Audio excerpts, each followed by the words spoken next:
Okay, so today we will look at again the Markov chain Monte Carlo method to approximate perfect matchings in a graph. Okay, so we in the last lecture what we actually saw. So let me just share my screen.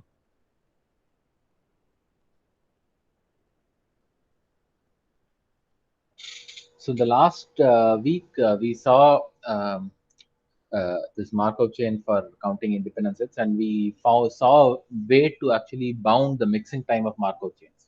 Right? So we wanted the way in which the algorithm worked was that you construct a sampler, almost uniform sampler, and for that you construct a Markov chain with a suitable state space and prove that its stationary distribution is uniform, and then show that the Markov chain mixes very fast by using this coupling. So what we will see today is an outline of uh, an algorithm for counting perfect matchings, right? And this work is it's a line of work which finally culminated in this famous paper by Jerem, Sinclair, and Vigoda in 1999. So they gave an FP-RAS for approximating the permanent of a matrix.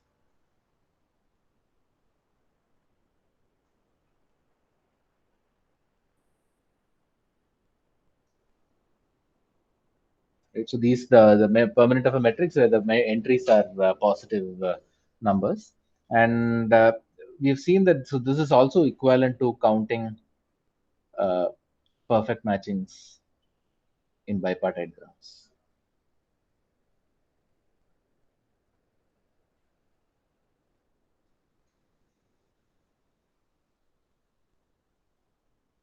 And it's an application of the Markov chain Monte Carlo method. What we will not see this entire algorithm. This is a little it will take a lot of time. But what we'll see is we already saw this approach towards computing counting perfect matchings via the partition function and um, uh, using the Metropolis algorithm to sample from the Gibbs distribution. Right? So we'll see how that will give you an algorithm, an FP-RAS for counting perfect matchings in bipartite graph. Right. So the work that the thing that I'm discussing is basically what I'll be discussing maybe today and tomorrow will be work that came in the 80s again by Jerem Sinclair and others, and it's a sequence of works which went over say 15 years, which culminated in this paper by Jerem Sinclair and Vigoda. Right. This is a very famous paper. It's a Gödel Prize winning paper.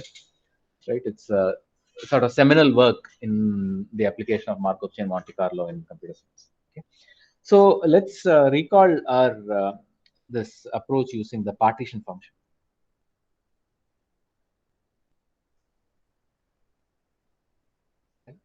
So remember that the partition function. So given a graph G, right, on n vertices and m edges, right, the partition function ZG lambda, right, where lambda is a parameter, is this function which is summation mk lambda to the k, where k goes from 0 to n, and mk is the number of matchings in G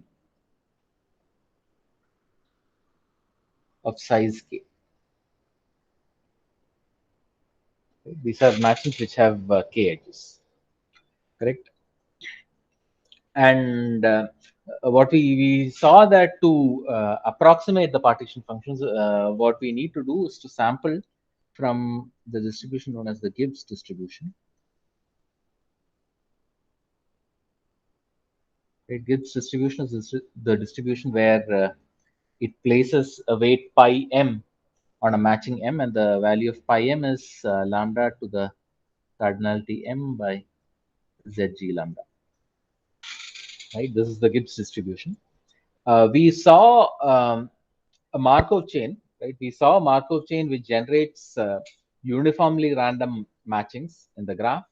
And then we saw how we can apply the Metropolis filter on this graph to obtain a Markov chain whose stationary distribution is the Gibbs distribution.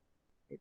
So this is what we had done, right? So we used the Metropolis filter for this.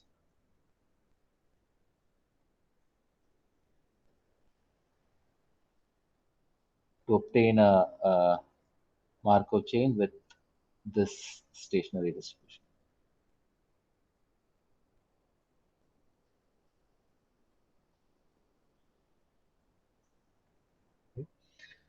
And suppose let's see how we can use this to count matchings. Okay, so there are two parts to it. There's one part where we approximate the partition function. We need to approximate this function. I'll call it zg hat lambda, right? This the algorithm is to basically so this is going to use the Markov chain and the fact that you can sample from the set of matchings and so on. So that we will see. But let's see, given such an approximation, how do we count the number of perfect matchings? Right. And the other thing, the other point which we briefly saw in that discussion of Metropolis filters was that to sample from this distribution, you don't really need to know ZG lambda, but all you need to know is the value lambda. Right. This is what you need to know. If you know lambda, then you can sample from the Gibbs distribution by running that suitable Markov chain. Right? So now what we'll see is, given an approximation for the partition function, how do you count the number of perfect matches? Right? What is involved now? Okay. Any questions regarding this? This is something that we saw already. I've just recalled whatever we did there. Any questions?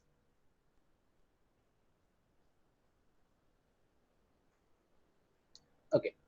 So today what we'll see is some structural properties of matchings that is going to help us count these perfect matches. Okay.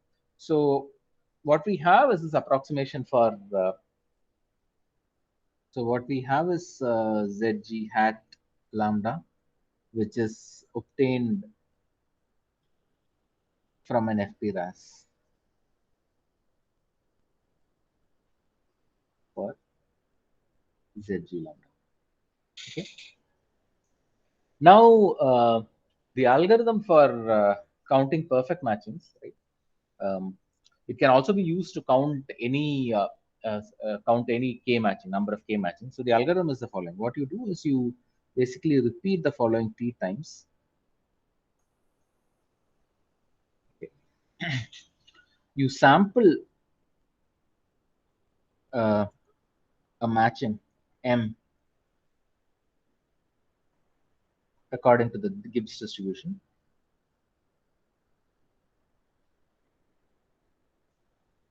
Right, by running the Markov chain, right?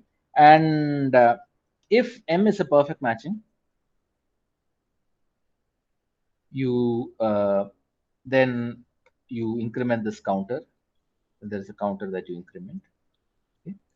And we have the random variable x, which is the fraction of uh, matchings that are perfect matchings.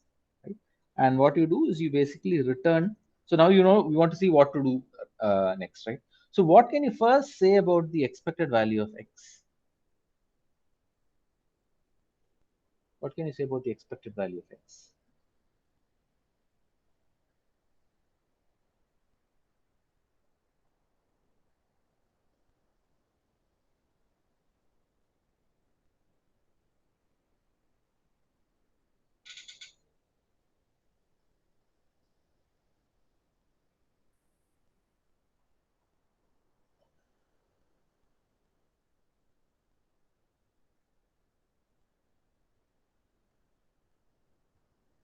What is this value? What is the expected value of x if you sample according to the Gibbs distribution?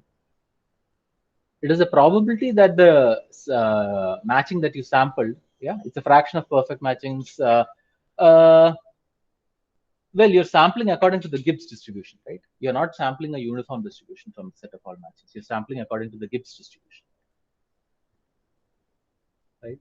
So it's the probability that the Gibbs distribution, right? So the probability that when you sample a matching according to the Gibbs distribution, it is a perfect match, right? So that quantity, so for a fixed matching M, the probability of this getting sampled is lambda cardinality M by Zg lambda. So the expected value of x is the number of perfect matchings times lambda to the n by Zg lambda. This is the expected value of x, correct? Because you're not sampling from the uniform distribution, but you're sampling from the Gibbs distribution. You don't want to sample from the uniform distribution because the number of perfect matchings among all matchings might be tiny, right? So we might run into the same issue as before, right? It might not be dense enough that you'll be able to get anything, right? You might have to repeat many times. What this is going to help you do is that it will show you that this expectation is large enough so that you don't have to sample too many times to see a perfect match. Okay. So what do you do? So if the expectation is x, what do you do now? What do you return? So what should the algorithm do? If you know that the expected value of x is this, what do you think what should the algorithm return? You want to count the number of perfect matchings, so what should it return?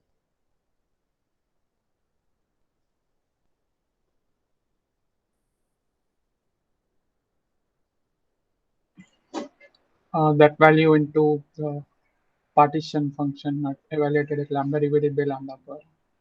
Yeah, right. So the natural thing is, the expected value of x is so much. Maybe hopefully what you want to do is you basically the approximation of the partition function, right? So that times x divided by lambda power n. You return this value as the number of perfect matches, right? And provided your uh, provided the approximation for Zg is very good, and the fact that you do manage to sample a lot of matchings, then you can show that this will actually give you the correct answer with high probability, right? Not correct answer, but a good approximation with high probability, right? So what you want is to determine t, and t depends on this quantity, mn lambda power n by Zg lambda, right? You want this quantity to be large. Only then you can actually have an FP-RAS, right? Because you need to sample 1 over the expectation of x to actually see one perfect matching. Right? The expected fraction is so much, so you need to sample at least 1 over expectation of x to see one perfect matching, and you need to sample sufficiently many so that the fraction is actually well approximated. This x well approximates the fraction very well, the fraction of perfect matchings very well. Right? So the question is what can you say about this expected values, right? So the lambda is actually in your hands, right? It's a parameter that you can set so that this will work very fast, right? For every lambda, you know how to compute the partition function, and lambda is something that is in your hand. And by setting, you need to set a lambda in such a way that this expectation is large enough so that when you sample, you will actually see a lot of perfect matches. Right? So what should be the value of lambda and so on? That is what we want to see now. Right? Any questions so far?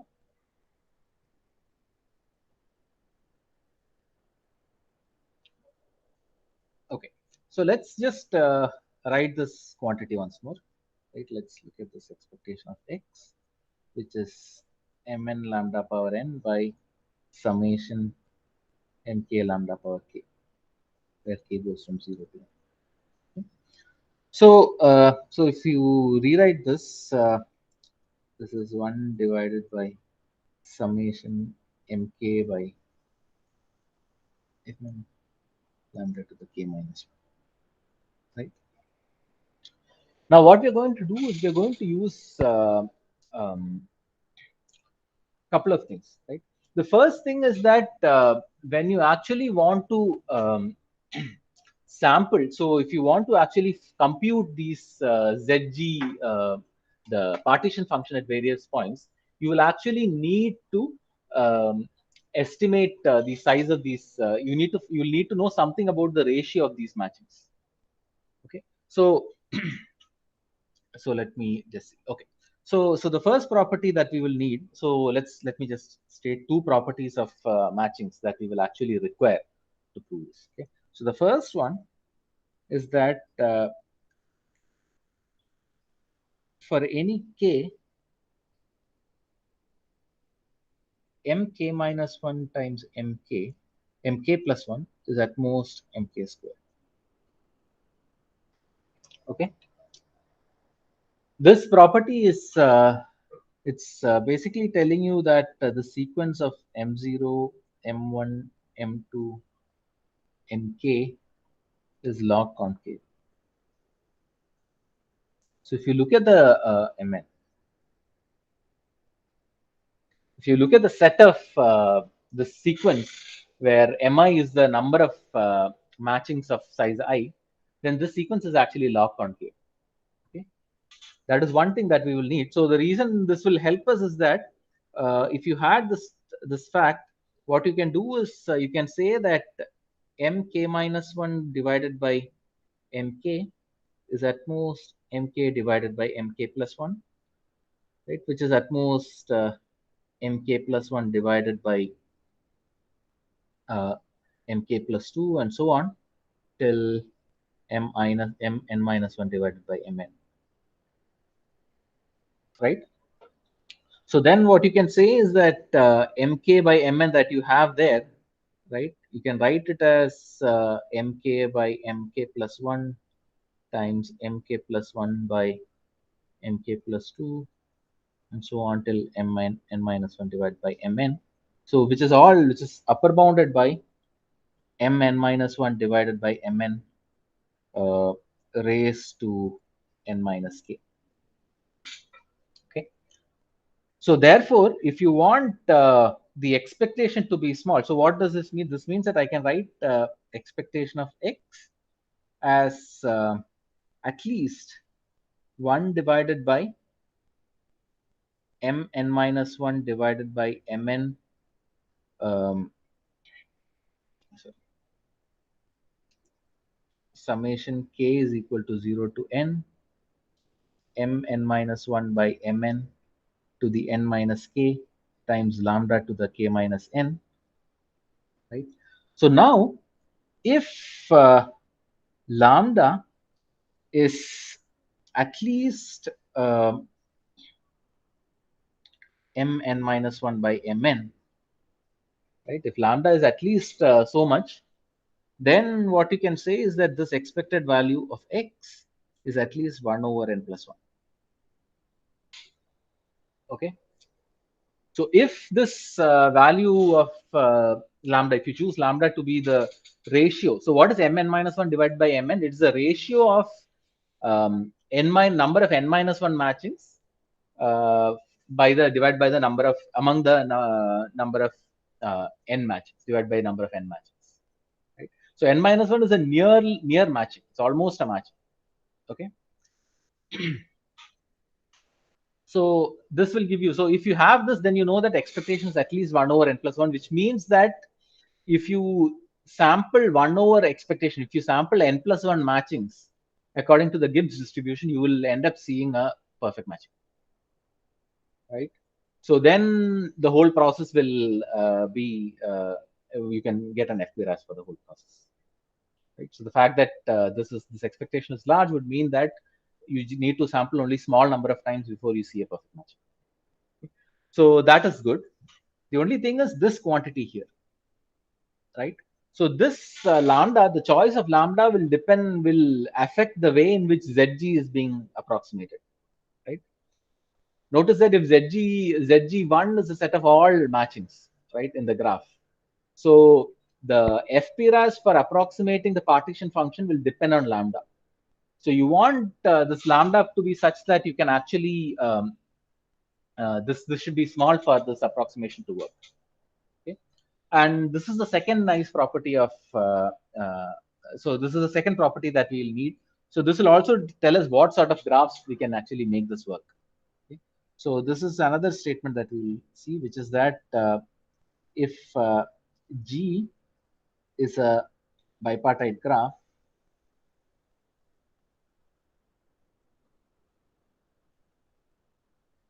okay, where cardinality of V is, so V, it's a bipartite graph, so I can say that it is L comma R comma E, where cardinality of L and cardinality of R is equal to N, and the degree of every vertex is at least n over 2, right? Then for any k, actually, if you look at the ratio of mk minus 1 divided by mk, this lies between n square and it's at least 1 over n square. Okay. So what it's telling you is that this ratio of near perfect matchings with respect to perfect matchings is bounded by this value. Okay? And this will decide your lambda. So it will make sure if you're working with such graphs, then lambda is bounded. Lambda is order n squared, and this will work. Right? This whole scheme will give you an FP-RAS for counting perfect matches. Right? So this property is true for any graph, but this approach of using this particular Markov chain and its analysis will work only if you have a bipartite graph where every vertex has high degree. Okay. Now, what Jerem and Sinclair actually showed is that you can. So this is the work of Jerem and Sinclair. Right, this one that I was mentioning, this actually works for any bipartite graph. There is no degree restriction, and it requires much more complicated. It's a different Markov chain. The analysis is also more complicated. What we'll see briefly is some outline of the result for this weaker case when the every vertex in the graph has high degree. Okay.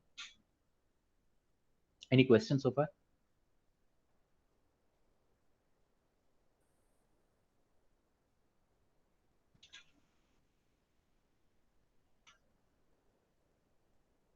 Okay, so let's start by proving these statements. These two statements are not very difficult to show. Okay, so let's maybe start with.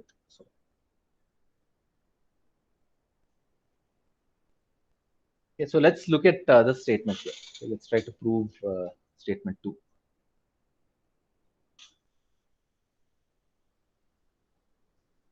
Okay. So the first thing, let's look at. So what do we want to show? We want to show that this quantity, right? What we want to show is mk minus 1 divided by mk is at most n square and at least 1 over n square. Okay. So let's look at the lower bound first. Okay. So suppose so let's try to prove which part is easy. Okay, let's try to prove this. Okay, the first thing let's try to prove is mk minus 1 divided by mk is at least 1 over n square. Okay. So in other words, what we want to show is mk is at most n squared mk minus 1. Okay. So it's a simple counting argument. Okay, and the idea is the following, right? Look at mk is the set of all k matchings. Mk minus 1 is the set of all k minus 1 matchings. Okay? So if you give me a matching m in mk, okay, I can come up with a canonical map to an m prime in mk minus 1. Okay, basically this canonical map could be something like this, right? It's the set of the first k minus 1 edges, okay, where the edges are numbered arbitrarily. I can always think about this um, such a mapping, right? Now, correct. So now what you want to say is that so given a matching in mk minus 1, okay, how many matchings are there in mk for which it is a canonical set? Right. So suppose I give you an mk. So every so think of it this way, right? So you have this is not the original graph. This is the graph of matchings. This is say mk. This is mk minus 1. Okay. Now for this, each of them I give you a canonical map here. Okay, canonical matching. There could be multiple matchings which will have the same canonical matching. Okay. Right. How many such matchings can be there? What is an upper bound? Right. So for instance, if I know so I know that the left degree of this graph, okay, this graph is a graph where the left side is matching of size k and right side is matching of size k minus 1. The left side has degree 1. What can you say about the degree of the right side vertices?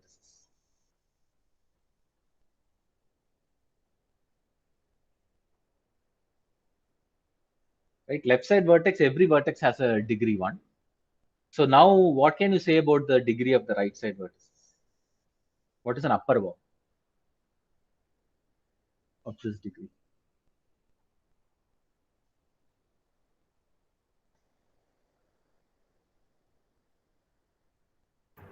At most the number of edges. So that's what I'm. So that I want to know. So the thing is, I want to use the degree to bound the number of edges. If I bound the number of edges, I can bound the number of MK. So the counting argument is as follows. Maybe I should tell you the idea, right? What you want to say is, I want to say that the degree of every vertex in the right side is say D. Then the total number of vertices in the left side is at most D times MK minus 1. So then I can get a bound. I want to bound MK as at most something times MK minus 1, right? So n squared divided by 2. Okay. Why? So Raghu, you wanted to say something? Yeah, I was saying the number of edges in the original graph. Number of edges in the original graph. That will be an upper bound for the degree of. Sure. Upper bound for D. Yeah. So why? Okay. Sure. That you can. So what you otherwise what you can say is that this contains k minus 1. Sure.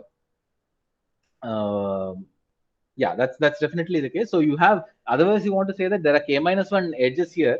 So now you have a bipartite graph where k minus 1 bipartite graph where k minus 1 vertices of left and right side have taken up. So now you have the choice of say n minus k plus 1 remaining vertices to be chosen from either side, right? This is the at most the degree, right? Which is again what you're saying is right. So this is, I can say it's bounded by n squared.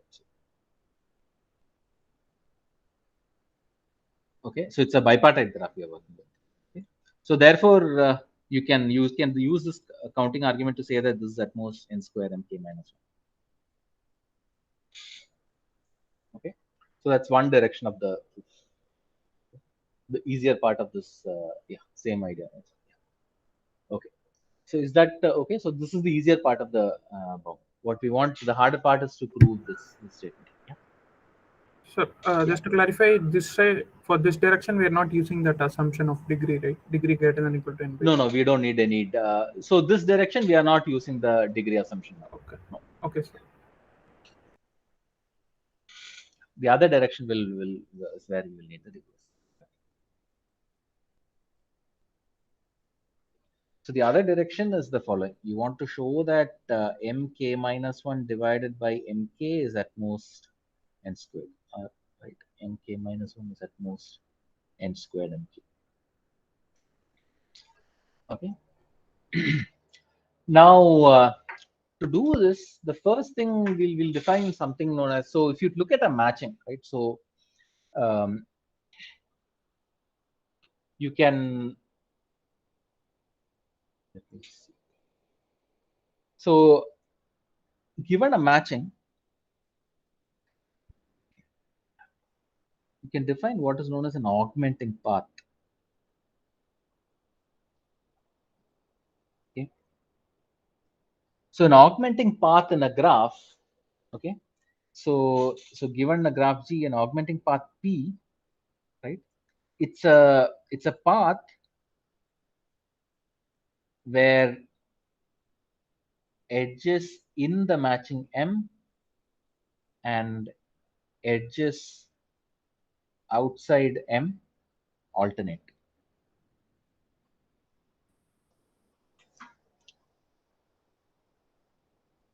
Right. So and this path is between and its endpoints are unmatched vertices.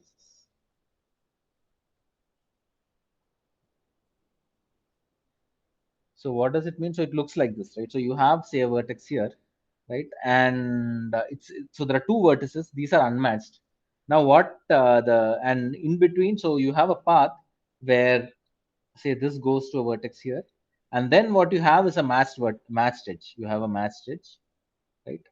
And this is here, and again you have an unmatched edge, right? And then you will have a matched edge, and so on. Then this is unmatched. Then you have something that is matched, and you say this is unmatched. So,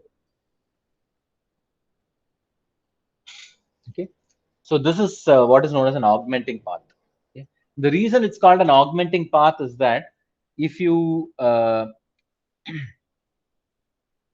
since these vertices are unmatched, right? Since these vertices are unmatched, if you look at its neighbors, none of them is a matching edge, right? If you take these vertices, call it U and V, none of its edges is a matching edge, which means that if I construct a new matching where I add these as the matching edges and remove these edges, remove this from the matching, then what I get is again another matching whose cardinality is one more than the matching that I have, right?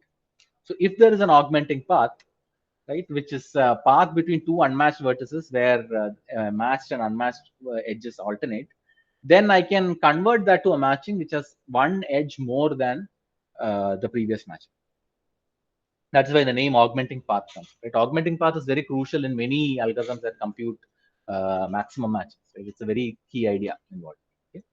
So now we look at some properties. So what happens? What can you say about augmenting paths in when you have a matching of size k minus 1? That's what we are going to argue. Okay? So the first claim that we will see is that if degree of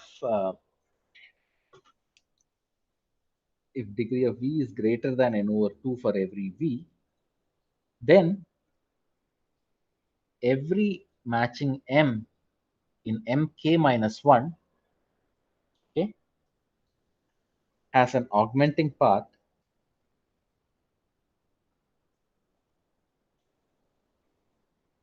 of length at most 3. Okay. So if the degree is large, then if you take any k minus 1 matching, there will be an augmenting path of length at most 3. What does it mean? It means that the reason this is useful is that if I get this augmenting path, what I can do is I can augment this path to get hold of a matching in MK, right? So, and why is this true? So this is where you need the fact that the degree is at least n over 2. Okay? And so this maybe I will just leave it as an exercise. I'll just go to the proof of why this is useful. So this I'll just leave it as an exercise. I don't have time for everything. It was just an exercise. So what it tells you is that mk minus 1 has an augmenting path of length at most 3. Okay? So now each augmenting path will give you, if you give me an augmenting path, I can give you a matching in mk. Correct? Length is the number of edges or vertices. It is the number of edges. Yeah. Right. Only then we can say that you're going to. That's why you need 3 so that you can augment it and increase the number of number of edges. Yeah. Okay. Right. So now what do you do? So now given a matching in mk minus 1, you know that it has an augmenting path of length at most 3 and it can be augmented. So now what you do is you let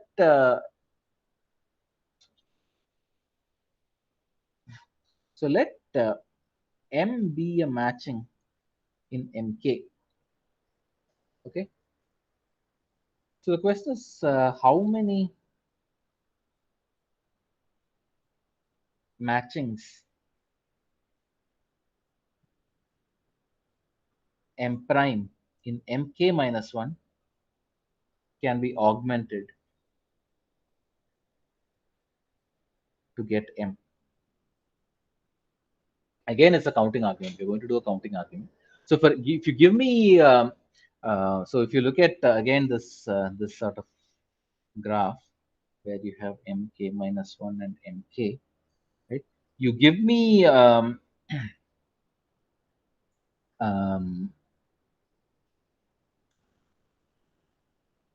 so you give me this um,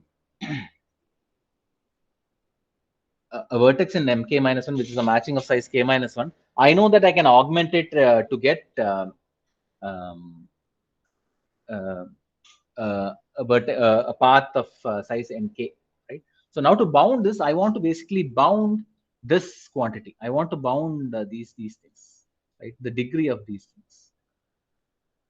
How many neighbors are there in mk minus 1 for mk? Well, the degree, the edge relation is basically that you can do this augmenting and go from mk minus 1 to mk, right? So given a matching in mk, how many matchings are there in mk minus 1 that you can augment and get m?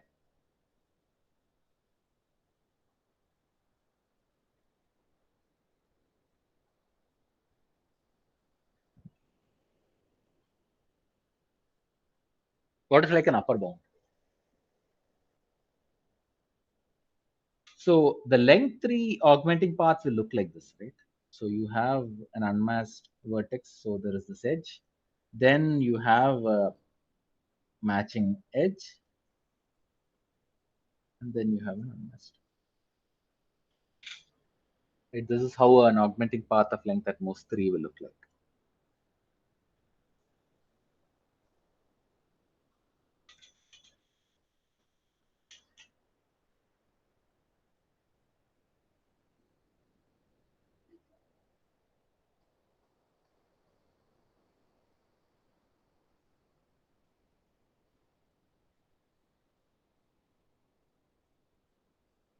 So here is, suppose I give you,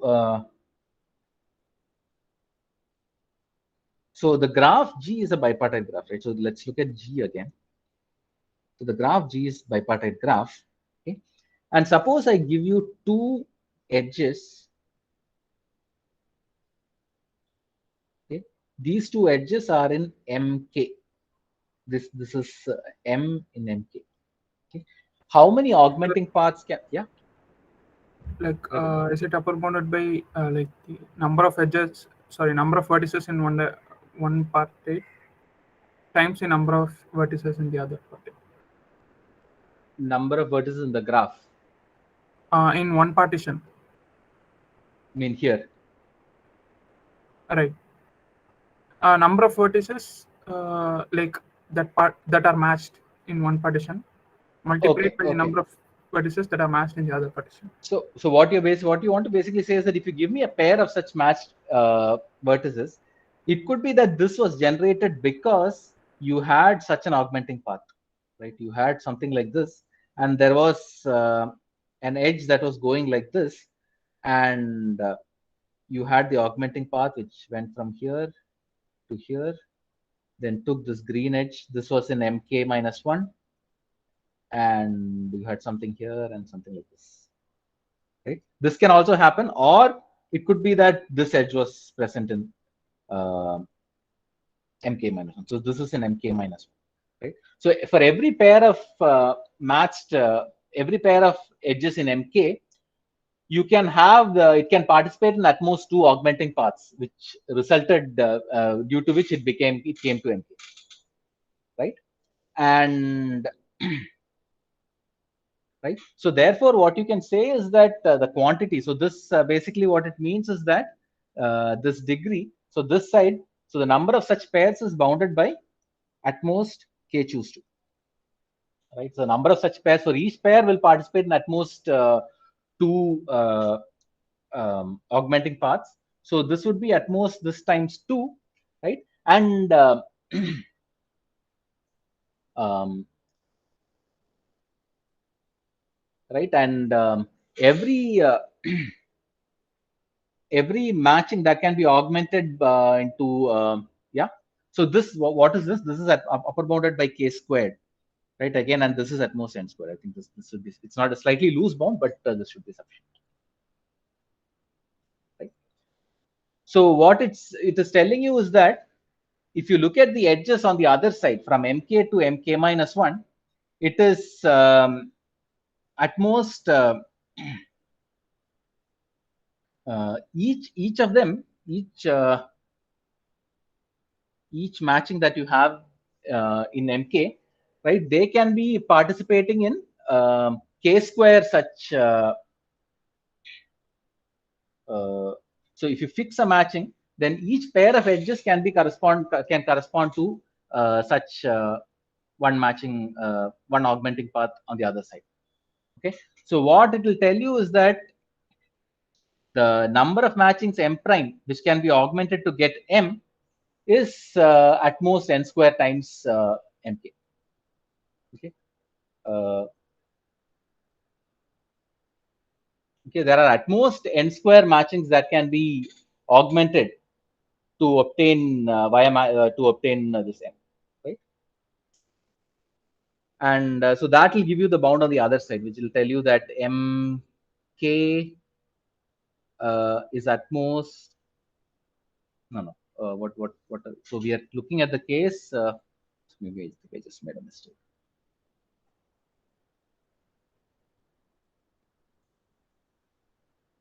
Yeah. So each matching here can have at most n square neighbors in mk minus 1. So there are small mk many different matchings. So the total number of vertices mk minus 1 can be at most n square times mk. Right? So this will tell you that mk minus 1 divided by mk is at most n square. Right? Because for each, if you fix a matching, there are k choose 2 possibilities which can where you can take an edge and that can give you a matching in mk minus 1. Right? So for each each matching in capital mk, there are possibly k square different matchings in mk minus 1 which can be augmented to obtain that matching m, right? And that is bounded by n square. So therefore mk minus 1 is at most n square mk. So it's just a count that we do. Okay. So this tells you that this lambda, the lambda value that you want, is actually polynomially bounded, and therefore it is sufficient, right? This is you can approximate, use the Monte Carlo approach to approximate the partition function. The second thing that we actually want to show is that for every k, mk minus 1 times mk plus 1 is at most mk squared. Okay. Any questions so far from the previous one?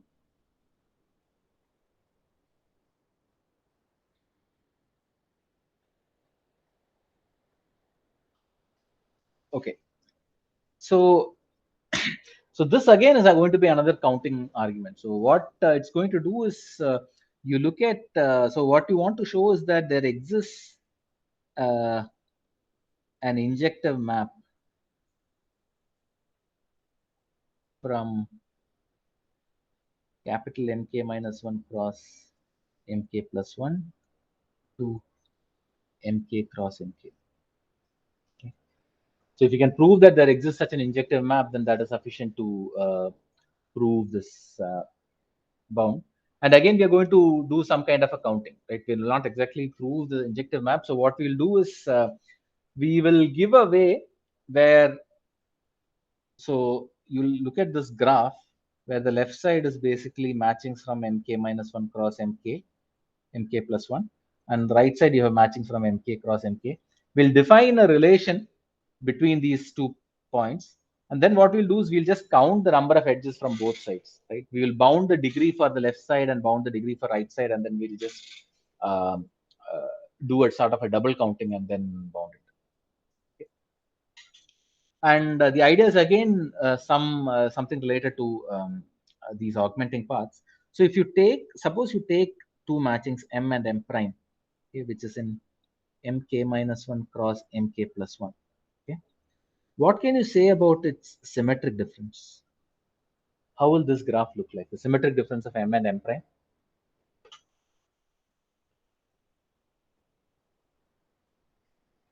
What will that graph be? M and m prime are matchings. One m is a k minus 1 matching and m prime is a k plus 1 matching. How will the symmetric difference look like? It will be a collection of paths and cycles. Paths and cycles, and also that the edges alternate between the edges of m and m prime, right? So it can look Right. like this, right? So it can look like this, for instance. Say.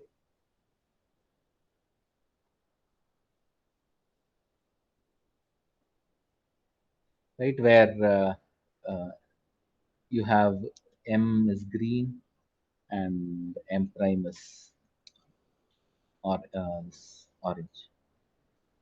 Right? It can look like this. This symmetric difference will look like this, or it can look like this.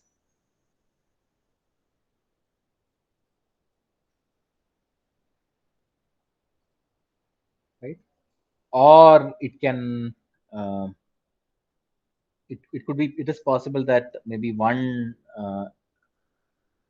edge is less than the other, so be like this, or it could be like this. Right? These this is how that the symmetric difference will look like. Right? Paths and cycles of not necessarily even length. Um, uh, the paths can have, it is possible that one of the one of the colors is more than the other, right? But if they're different, they're different by okay, only cycles. Okay, yeah. So if you take this, let's look at a way in which you can convert this to a uh, matching in this set here. Okay. So first, what can you say about uh, the number of, so what are the, so the cycles will have equal number of green and orange edges, like what Sarthak said. The paths can have two, there are three different possibilities can happen. One is that the number of green and orange edges are the same. One is that the green edges is larger. One is that the blue orange edges is larger. Okay. Okay. So an M path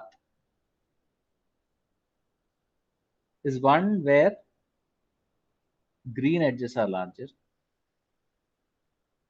green edges are more, and an M prime path is one where the orange edges are more.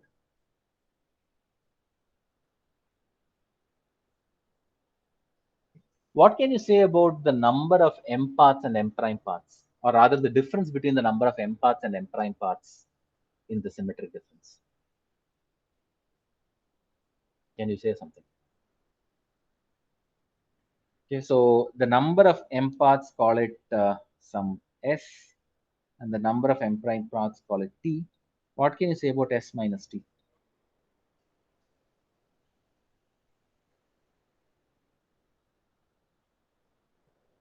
Should be -2, right? M, okay, okay, it should be minus 2, maybe T minus S issues. T minus S should be equal to 2, right? And why is that?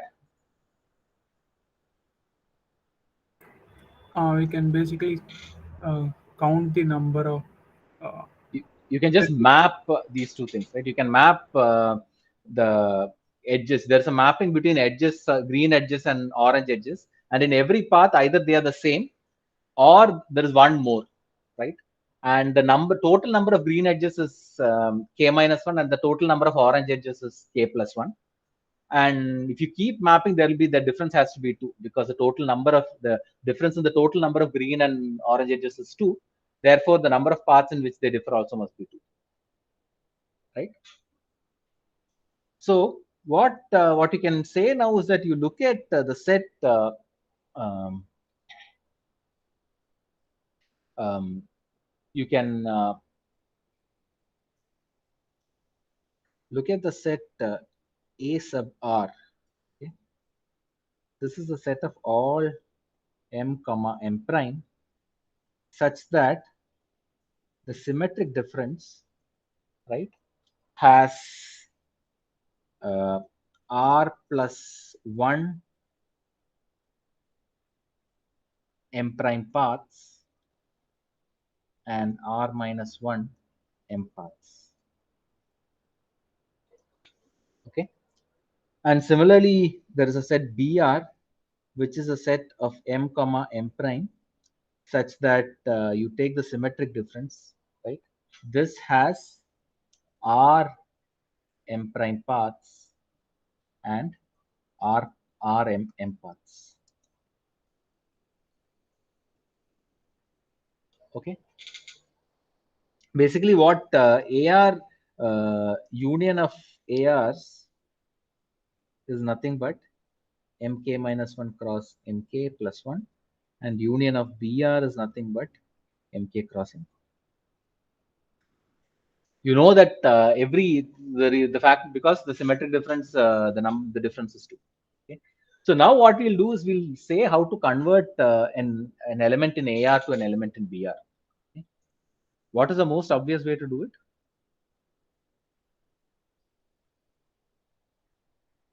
How do you take an element in AR and convert it to BR?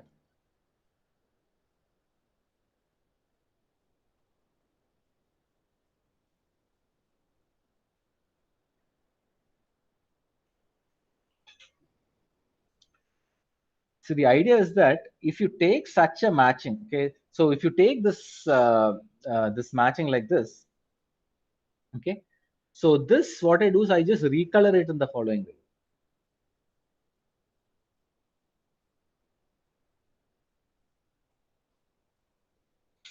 Okay. So now what can you say?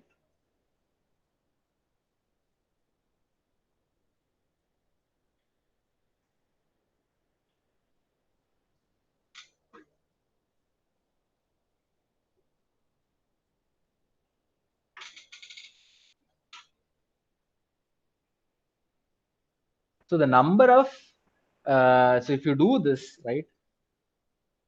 Oh, sorry. So if you do this, you take this pair M and M prime, and you take the symmetric difference and you just flip it this way, right? So what happens is the number of M prime paths have reduced by 1. The number of M paths have increased by 1.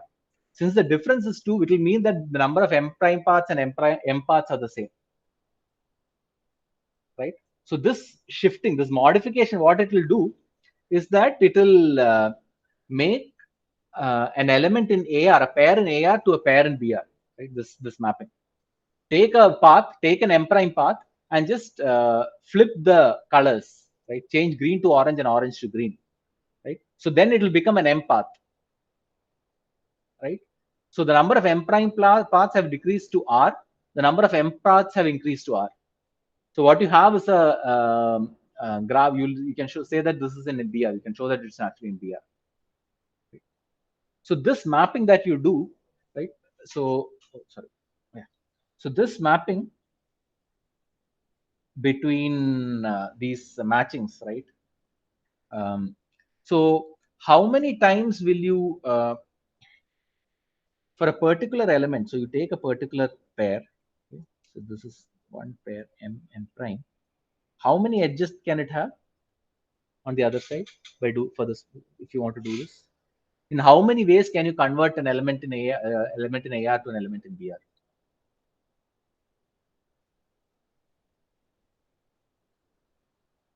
By this process, by choosing a path and flipping the colors. T ways, right? T ways or R plus 1 ways. Right, there are R plus 1 M prime paths. For each of them, I can choose, I can flip, and then I'll get something on the other side. What is T? Yeah. So basically, yeah, you're right. T is basically, T was the number, is it? I forgot what T was. T is the number of M prime paths. So in particular, we are looking at the case when it is R, when the difference is just between R plus 1 and R minus 1. So yeah, so this is R plus 1, right? Because each path I can choose and I can flip. What about the other side? What can you say about the degree of the other side?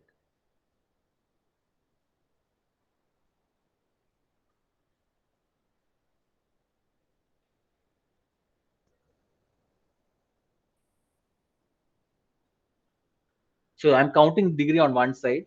So what I can say is that the number of edges is basically cardinality AR times R plus 1, right? Something like this. What can you say about the degree from the other side?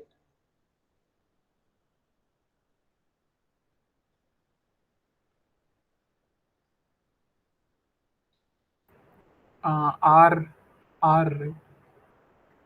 You take one Exactly. of the R M paths and then you do the reverse process.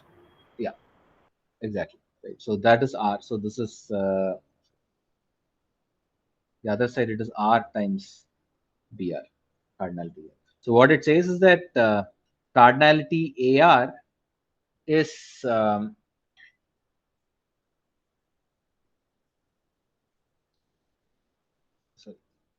cardinality. So what is it that we want? Yeah.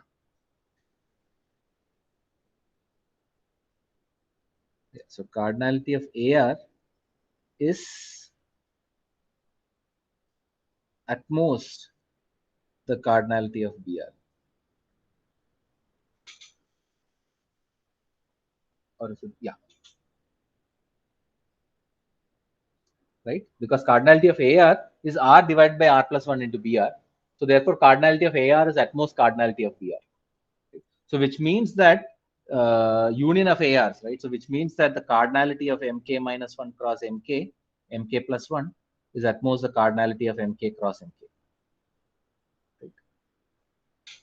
And therefore, this basically shows that MK minus 1 times MK plus 1 is at most MK squared. Right? This proves the log concavity of these of the count of the matches.